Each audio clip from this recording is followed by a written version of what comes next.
Bonjour, je viens vous présenter une nouvelle vidéo dans la playlist du chaudron. Alors, nous continuons sur notre thème, qu'est-ce que la magie? Qu'est-ce que la magie? La magie est à la fois une science et un art.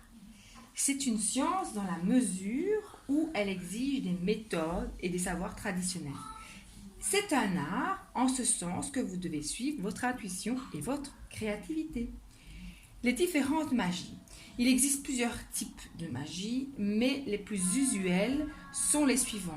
La magie folklorique, qui s'appuie sur les traditions populaires anciennes.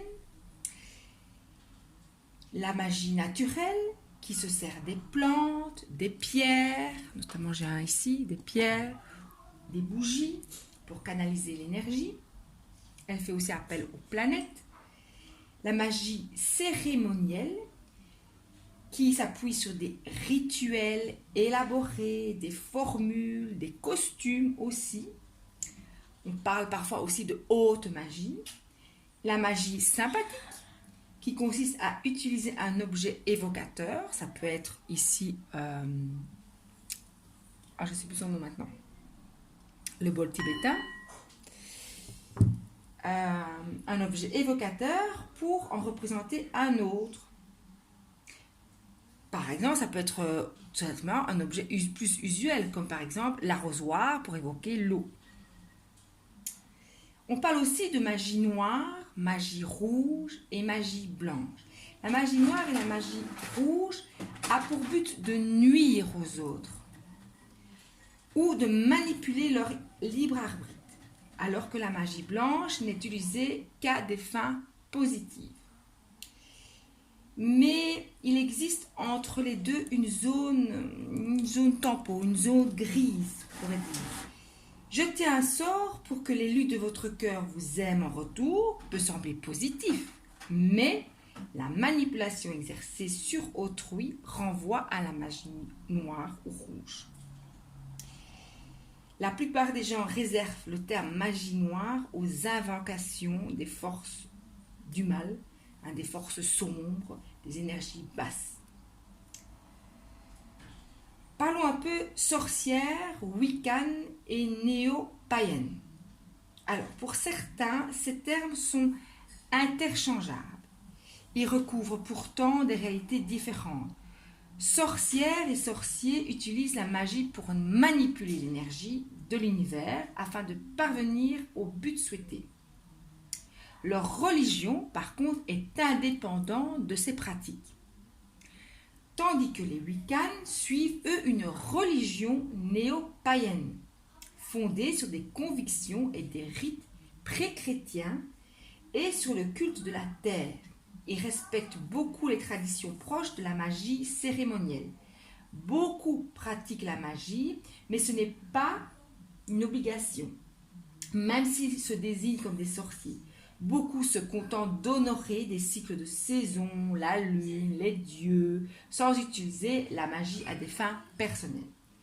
Les néo-païens, eux, suivent l'une des nombreuses religions influencées par la tradition païenne des anciens, comme les druides, ou l'astru, ou le odinisme, le néo-druidisme, tous ces cultes anciens, avant que l'on bascule dans la chrétienté et les religions à monothéisme, à très grande tendance. Je parle religion chrétienne, religion musulmane, religion juive. Avant qu'on bascule là-dedans, il y avait beaucoup de traditions d'autres religions plus anciennes qui invoquaient plusieurs dieux et déesses.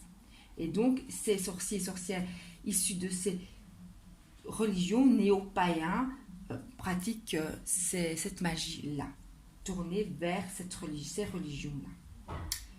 Voilà. Maintenant, nous allons poursuivre toujours nos vidéos, notre initiation à la magie avec l'être de l'oracle Histoire de sorcière. Et comme la fois passée, nous allons poser la question de quelle magie avons-nous besoin là, à l'instant présent? quel apprentissage avons-nous besoin dans ces énergies du moment? Alors, on va tirer une carte.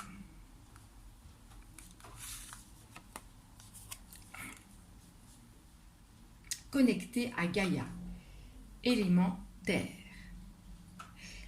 Alors, pour pratiquer la magie, ici, vous aurez besoin d'une bougie, une pierre de votre choix. Et je conseillerais aussi comme prérequis de compléter votre mantra, qui va commencer par ce que je souhaite vraiment est. 3 petits points, à vous de compléter. Ce que je souhaite vraiment est. Déroulement. Installe-toi confortablement. Allume la bougie. Cristal dans la main. Et laisse-toi aller. Détends-toi. Laisse passer les pensées. Prends le temps qu'il te faut. Fixe ton attention sur la bougie.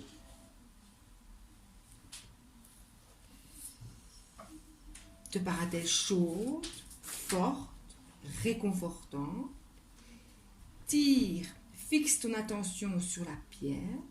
Te paraît-elle booster tes énergies, ta guérison, tes protections? Si tu as la possibilité, va dans la nature, un endroit qui te parle. Choisis un arbre bien droit, bien enraciné. Approche-toi de lui. Demande-lui la permission de te connecter à ses énergies. Attends. Approche-toi. Place tes mains sur son tronc. Récite ton mantra. Prends le temps de visualiser les énergies qui circulent. Des racines aux pieds, dans le corps, qui sort de la terre, qui va dans l'univers et qui revient à la terre par le même chemin.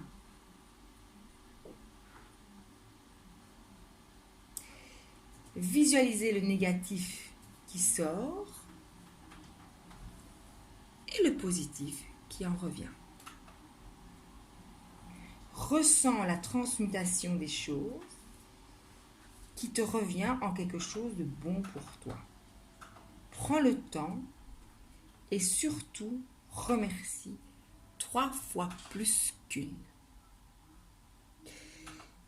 L'objectif ici, parce que la question de départ était de quelle magie avons-nous besoin là, à l'instant présent. L'objectif ici est l'ancrage. Pour ce nouveau départ annoncé depuis la pleine lune.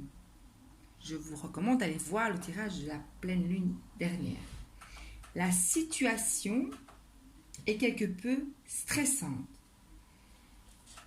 Les énergies sont encore tendues, voire électriques. Cette pratique va vous permettre de travailler votre état d'être qui est le pouvoir de la manifestation. Un état d'être positif. Peu importe la situation que vous allez rencontrer.